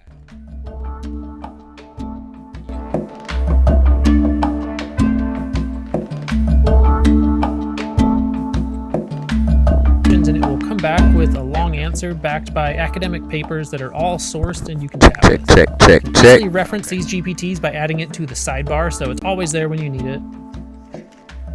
And here's another one for prompting AI video tools. I just enter a simple prompt and it will elaborate into a much longer prompt that works better for AI video tools. And it gives multiple options. That's really nice to have. I use another for LLMs, basically training ChatGPT to prompt itself, and another for image generators. And an often overlooked tip is you can summon your GPTs in any chat. Just click the @ sign and choose your GPT from the list, then ask for what you need, and it will use all the context and instructions you've built into that GPT to tailor a response. This one is a coloring book page generator I made for my 4-year-old. I'll just type a dinosaur driving a car and send that, and even though this is in an existing chat without any additional context, the GPT knows what to do and generates a coloring book page. I'm going to give just a quick mention of O1 Pro, partially because it's so expensive, not many people are using it. Also, I don't feel like I'm remotely an expert with it, so I don't want to give bad advice. But it is amazing if you're prompting it well. It's like a turbocharged version of ChatGPT for advanced reasoning tasks. This graph shows how big of an improvement it is, and it shows where we're headed with the unreleased O3. Here's an example prompt to showcase this. You've consumed more information than anyone in the history of the world, and you've demonstrated an extraordinary ability to make connections among them. What are the most important non-consensus, not yet accepted, heretical, or even not yet hypothesized things that you've picked up in the in-betweens and connections or believed to be true based on everything you've learned? This came from X. I don't quite remember who posted it, but it's an awesome prompt. You can open the details and see what it's thinking about and all the steps it goes through in real time. You can see it thought for 1 minute and 19 seconds, and then it came back with this. And there is some incredible thoughts in here. Alternative theories that don't rely on dark matter and dark energy. How reciprocal altruism might dominate at large scales over competition and dark energy. Some underexplored leads tie galaxy rotation curves, cosmic expansion, and modified gravitational laws together without requiring additional dark components. Right. There are scattered studies and fringe hypotheses suggesting gravity might behave differently at cosmic scales, right, due to geometry, holography, or hidden symmetries rather than invoke invisible matter or energy, right. How reciprocal altruism. See another one they said. Alternative theory as a universal organization principle beyond biology that don't rely on dark matter and dark energy. How reciprocal altruism in here. Alternative theories that don't rely on dark matter and dark energy. How reciprocal altruism might dominate at large scales over competition. The planet as its own coherent organism. Asking O1 Pro to go deep on one of these is where it gets a lot more impressive. This one about the alternatives to dark matter, it's a really technical deep dive. The amount of advancements and breakthroughs that are going to happen with what these models are becoming capable of is going to make the world a very different and hopefully better place. Those hacks should help you along your way to ChatGPT mastery. One thing I didn't cover is Sora, which comes along with a ChatGPT subscription. If you want to deep dive into that with a full guide covering every aspect, you can right here. And if you want to deep mastery, one thing I didn't cover is Sora.